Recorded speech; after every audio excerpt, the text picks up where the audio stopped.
is a show. There is a show. There is a show.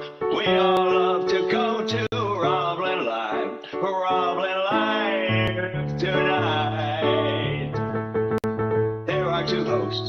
They are the most. I gotta say, they're not too shabby. They ain't crappy.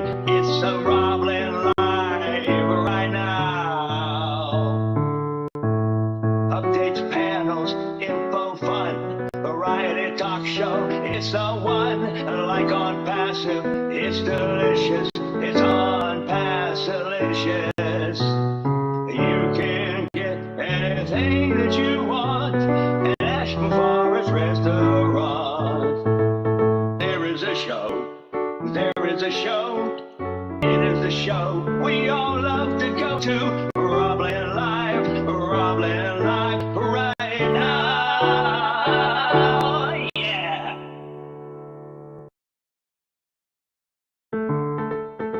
There is a show. There is a show. There is a show. We all love to go to RobLynn Live. RobLynn Live tonight. There are two hosts. They are the most. I gotta say, they're not too shabby. They ain't crappy. It's a RobLynn Live right now. Updates, panels, info, fun. Variety talk show. It's the one. Like on Passive, it's delicious. It's on Passilicious. You can get anything that you want at Ashton Forest Restaurant. There is a show. There is a show. It is the show we all love to go to. RobLynn Live. RobLynn Live right now. Yeah.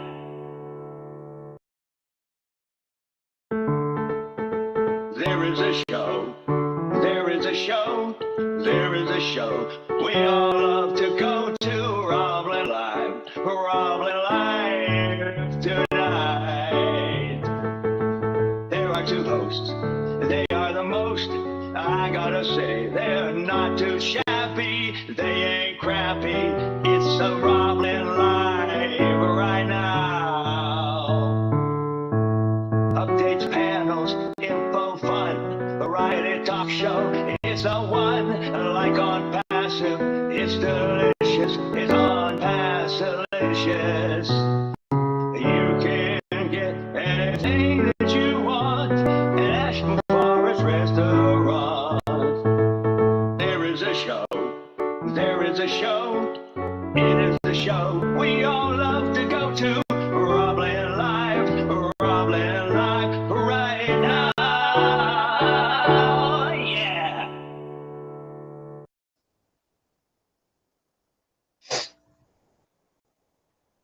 Host started recording.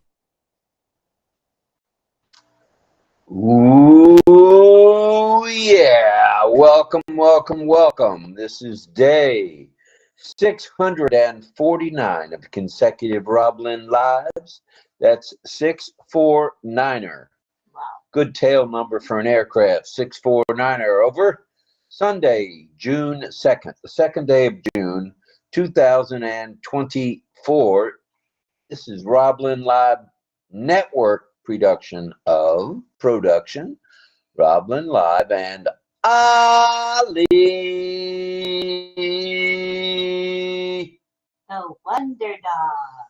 Woo, doggies. Yeah. Now, we have a question for those of you who are watching us on either YouTube, X, or Facebook, or OConnect. Do you RobLynn Live? I'm going to say it again. I'm going to say it till you answer me correctly. Do you RobLynn Live? I know you do. I know you do. We're hearing from the highest branches of the tree. We're hearing from the lowest branches on the bush. We're hearing from every which way you can imagine, as is Ali. The Wonder Dog. True that. True that. True that. True that. Yes. All right. Now, if you're not an OES, and you should be, if you're not an OES, and you could be, all you gotta do for you and me and you is RobLynnLive.com. Go to RobLynnLive.com. And what does that do? That brings up the registration page for 𝗵𝗶𝗃𝗃𝗃 Nakamoto and her movement. She has her very own movement, and that's not as in the bathroom. That's as in a group of friends who have joined RobLynn Live Network. The oddest humor, don't mind it. I thought that was pretty good, actually. Terrible. But all right. All right. All right. All right. All right. Let's do this. Go to RobLynnLive.com. Up pops a registration page. All you got to do is input your information, your name, and what email, O-mail, what you want as an O-mail.